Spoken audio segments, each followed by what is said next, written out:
Et voilà, par la magie de l'informatique, de l'internet, de la caméra, de la vidéo, des lentilles, ça fait beaucoup de découvertes finalement accumulées pour arriver à vous parler presque en direct, avec 7 secondes de décalage.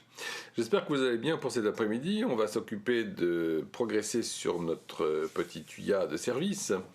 Et vous rappelez que je ne peux pas faire autrement que, en vous parlant de tuya, de vous parler des problèmes de vaccination, de sa ressemblance avec l'éruption, sinon variolique du moins de la vaccine, qui est la maladie de la vache.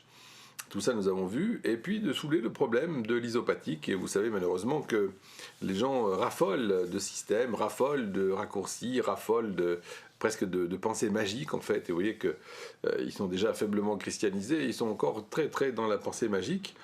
Et l'idée ici, c'est de dire, ma foi, puisqu'on a été malade après un vaccin, et qu'a donné le vaccin dilué. Ah, voilà. Hein. Donc maintenant, tout ça, vous avez réponse à ce genre de discussion primitive.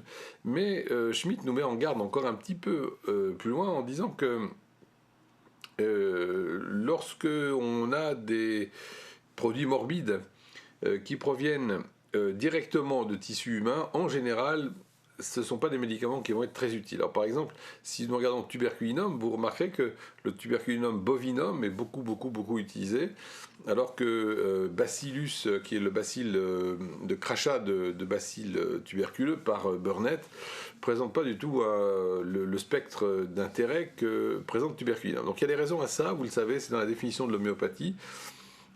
Il faut deux maladies artificielles, une maladie artificielle avec sa ressemblance sur ce qu'elle peut produire avec la maladie naturelle. Il faut donc la similitude, il faut que l'intensité dynamique soit supérieure par le médicament, et il faut aussi bien sûr une différence de genre. Donc vous vous rappelez que ce sont les 3 points pivots pour le choix du médicament homéopathique. Et là ce qu'on n'a pas, c'est la différence de genre, et c'est probablement ce qui explicite le fait que il y a un beaucoup plus grand usage pour les tuberculines animales que les tuberculines humaines, par exemple. Pareil aussi, nous dit Schmitt, on peut peut-être passer à l'écran, Lionel, merci. Il nous dit aussi, si vous ne voulez pas vous exposer à des complications fâcheuses et des aggravations regrettables, gardez-vous bien de donner du psoricum. Alors là aussi, vous voyez, ce serait de la gale humaine. C'est assez dégueulasse, mais ça ne fonctionne pas non plus. Hein. Je ne suis pas certain de pouvoir vous dire la différence entre psorinum et psoricum. Il faudra vérifier s'il y a une différence entre les deux. Ce que je vous demande de retenir, en tout cas, c'est que ces produits pathologiques ont leur spectre d'action absolument incontestable.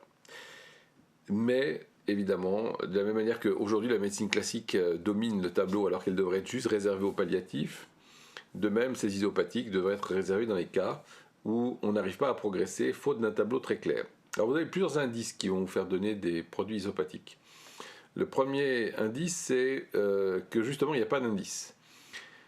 Vous n'avez pas un tableau très clair. Donc là aussi, vous savez que ça veut dire qu'il y a une activité miasmatique importante, donc vous n'avez pas de symptômes caractéristiques. Pensez à donner soit un antimiasmatique, soit un isothérapeutique quelconque qui peut peut-être provoquer de la part de cette petite dose d'énergie une réaction du patient pour avoir un tableau plus clair.